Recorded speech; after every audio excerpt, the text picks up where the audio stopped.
UEFA have introduced the first ever minimum standard framework for women's national teams. So let's talk about it.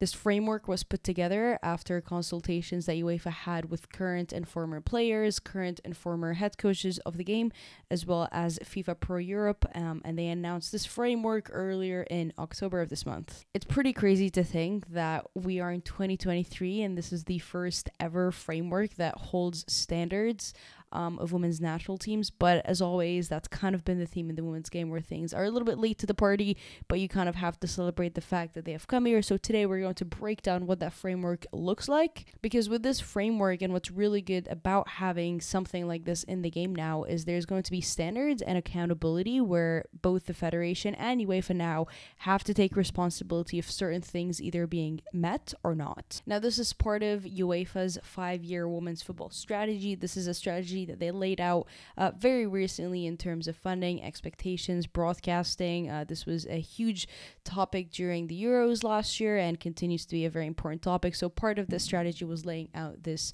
criteria and an overall standards framework, really, that the federations have to abide by. In any criteria, the framework looks to achieve certain goals, and the number one goal of this framework really is to improve the conditions and environment for the national team players throughout Europe. Again, this is a UEFA framework, so this is focused on just European nations. Improving these conditions mean providing the best care, making sure that the environment is as safe and as optimal as possible. This also calls for greater transparency and good governance from the federation. The sporting level of all nations during international competition is also increased, and there is a few minimum standards that has to be met around, as well as just fostering stakeholder relations between national associations and players.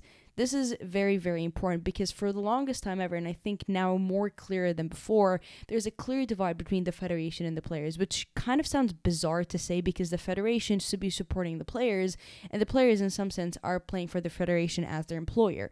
So when you have that divide between like employer and employee, you're definitely going to have friction, and that definitely doesn't work out great when you're talking about football. So making sure that there's a good relationship between the players and the federation is probably the best start to making sure you can achieve any of the rest of your goals, really. The first thing on the framework are head coaches, and that the head coaches are required to be working exclusively and solely for the senior women's national team. They should be a full-time head coach for that women's national team, nothing else. Their duties must just be for that team. Take this from me, and I can guarantee the fact that your mind will be blown by the fact that probably 70% of these head coaches have one role or another as they are the women's senior national teams, which I think I'm very interested to see how federations actually work around that. The best and biggest example could be former head coach of Spain, Jorge Vilda, who was actually the sporting director of the women's section of the RFEF. So he, under this framework, would not be able to fulfill his duties because he's not exclusively working for the women's senior team. So this is very important in making sure that the players are actually getting the full attention and the full focus of a head coach, because that is what they deserve. These head coaches must also hold a UEFA Pro license. This is something that we have seen before. This is a recommendation or a criteria that has been in the game previously, so this is nothing new being added, that they need to hold a UEFA Pro license. But something that got added to this is that they need to have experience and competence in coaching female players. Interestingly, UEFA actually released their own UEFA Women's Football Competence Framework only a few days earlier to this announcement. And that framework really is a coaching philosophy based on reality, is how they framed it. This framework is under the assumption that these head coaches already know their football stuff. And what this does is it focuses on the realities of the women's game. What this means is that it focuses on the physical and the psychological aspects of coaching female players, highlighting the differences in growth and maturation rates between boys and girls, for example. It looks at the variation of muscle mass, development, injury patterns, which is a very, very important and relevant point in the game right now. Very, very long overdue, but it also addresses and educates coaches about the menstrual cycle and how performance is actually, different when a player is on their menstrual cycle or how that looks during their menstrual cycle. It also implements individual training and routines for pregnant and postpartum women, which again is a very, very important point right now. It blows my mind to think that these are things that we're just addressing now and incorporating in these frameworks for these head coaches, because like women in the women's game have always had a menstrual cycle. This is nothing new. It's not appearing like 10 years ago. This has always been in the game. Players who get pregnant usually get pushed away from the sport, and if you want to come back from pregnancy, like good luck getting back into the squad. So implementing these individual programs and understanding how coaches can actually incorporate these players back into the squad is super, super important for just the longevity and careers of these players. For the head coaches, it's fantastic to make sure that they're obviously equipped with a UEFA Pro license. Making sure that they have experience and competence training and coaching female players is also very crucial, especially when we start talking about that crisscross between men's coaches or coaches that come from the men's game. They need to have that training in them, obviously very important, and just making sure that the head coaches are exclusively and solely working for that senior women's national team. Very, very important. The second focus on this framework is competitive environments, and number one on that is use of international windows. Now that might sound shocking as to what, like of course they use international windows. You would also be shocked to see how many of these European nations actually don't use their international windows. And that's obviously towards nations that are relatively smaller or lesser known or kind of down the tiers.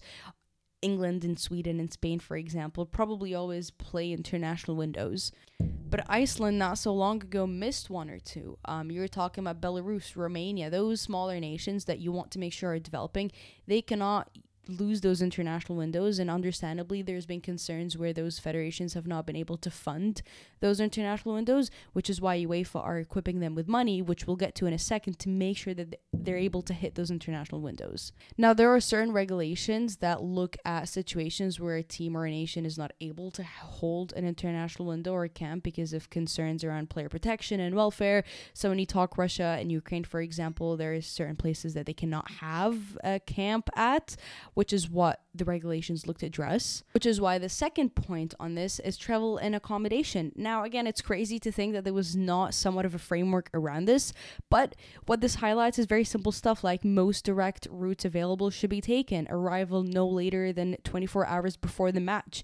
It will probably shock you again to how many players actually arrive to the destination, like 30 hours before a game or 20 hours before a game, which is ludicrous. If direct flights are available, the National Association should take that route if possible. This provides optimal equipment, transport, accommodation for the players.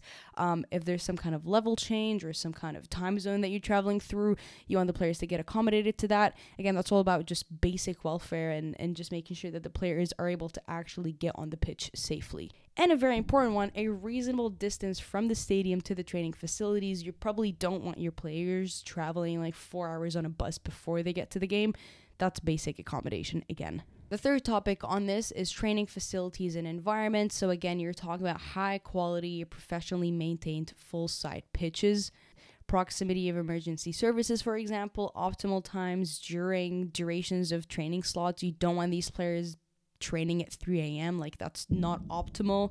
Very interestingly highlighted on this is also dedicated changing rooms, including seated toilets, sanitary preventions, and breastfeeding facilities. This is a really, really cool and interesting requirement that they have here, which I really do like. This ultimately makes it safer for players to feel safe and comfortable in their environment when they're changing, and it allows traveling members of the squad, if they're pregnant or if they're nursing a baby, to be able to be with that squad. Again, we talk about these programs that want to incorporate these players. It's important to also give them these basic facilities of just like breastfeeding facilities, which probably wouldn't cross your mind.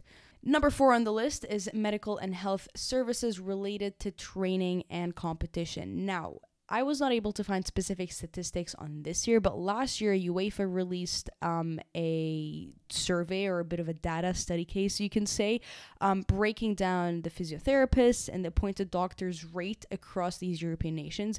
And from that time, 2022, 38% of the nations did not hit requirements of having at least 2 appointed doctors and a physiotherapist. Now, though I cannot exactly tell what it is this year, you're definitely still looking at that 30 to 38%, which is, again, very crazy because you're talking about elite players that don't have basic doctors and physiotherapists working with them on a day-to-day basis when they're at camp. So here, you're talking about a qualified, experienced, licensed, insured doctors and at least 2 qualified, experienced, licensed, and insured sports physiotherapists. Bit of a tongue twister there. Again, not a surprise to think that this is a requirement. I was shocked to see that this was not already a requirement. And looking at those numbers from last year, 38% is very, very high. Like, that is really high in retrospect because you're just talking about European nations here. And for them to be hitting that high of teams not being able to fulfill those requirements is kind of crazy to think about. Now, I touched on earlier on good governance, and thankfully, the UEFA framework also covers this in greater details. It highlights that the FA or the National Association should have written policies.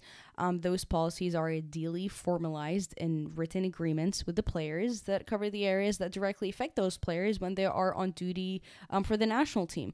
Pretty basic, it sounds. So you're talking about expenses related to players' accommodation, their meals, their travel, their childcare costs while on national duty, medical insurances, image rights, if that's applicable, depending on the association, protection of players' data, their medical and performance data, performance payments, their bonuses, their commercial agreements, basically getting paid.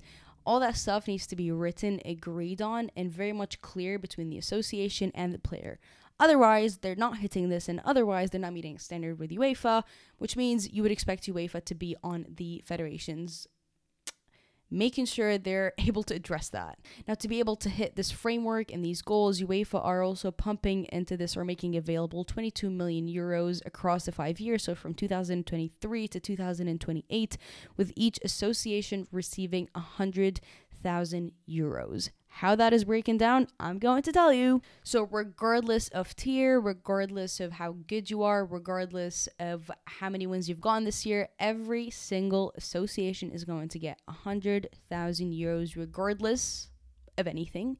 Every single European association will get this under the UEFA framework. 70,000 of that is going to go for implementing the sporting and the technical preventions, and then the rest of the 30 are going to go for good governance provisions. So that's, again, negotiations. You're going to think there's going to be agent fees involved with this, rightfully so, understandably. It's a pretty good split, that 70 to 30. UEFA will have access to how the use of these funds happen. There's going to be forms that the associations need to fill up. There's also going to be a quality assurance self-evaluation, so UEFA will definitely be making sure where that money is going.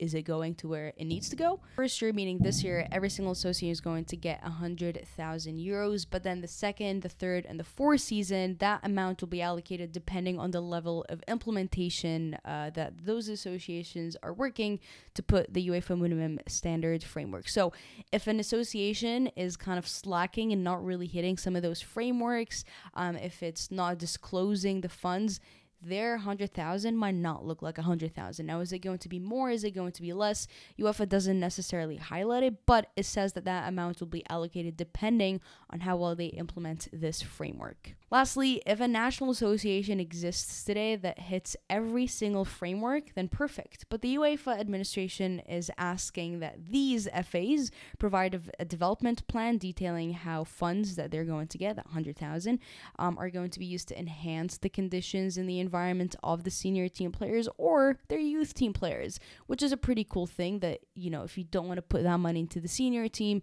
pump it down to the lower youth teams. That sounds pretty great too. There is payment dates and there's deadlines of these submissions of quality assurance and these self-evaluations, but we don't really need to know much about that.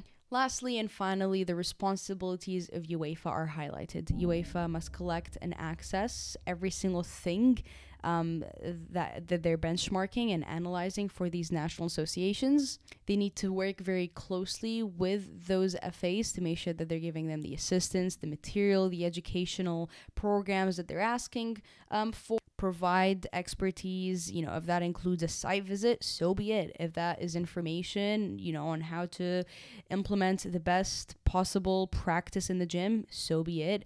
How do we address this pattern in training? UEFA should be very happy to assist in that. And just their overall role here is not only to hold the federations accountable, but also provide them development plans if requested, give them any assistance if requested, which is great. So this is a really neat UEFA minimum standards framework that they've released. I personally had a really fun time diving into it. I had a funner time diving into the 150 pages that they released for the coaching competence framework. But it's really cool to see UEFA finally putting these standards up, because it holds them accountable, and it also holds the federations and the head coaches and probably even the players accountable, which is great. The game is developing. We're talking about high standards continuously. We're talking about everything reaching new heights, reaching new levels. This money going into it is fantastic. We talk about investment, but sometimes that investment needs to be behind the scenes, which is this kind of investment of, okay, making environments better, making sure that your head coach knows X, Y, and Z, making sure that the players are, every concern and every issue that they have can be covered and preventable. Again, we talk about protection, you talk about making sure that the players feel safe. It's not just addressing when an issue happens, but you want to prevent any issues from happening. And we've seen that on big display where things have happened because they weren't prevented beforehand, and you'd hope these programs actually prevent these situations from happening. So I will leave the whole program and framework down below if you're interested in looking at it. Let me know your thoughts on this. I had a very fun time breaking it down and kind of looking at how UEFA is looking to improve the game in Europe. Obviously, you'd want other associations to follow in the same footsteps and also release their own framework of goals. So let me know your thoughts on this, the framework, this video. If you enjoyed the discussion, I'd love to hear your opinions on this and kind of what your take is on it. As always, to stay updated and to continue enjoying the beautiful game, make sure you subscribe to me here on YouTube and follow me on Twitter. And I will see you later.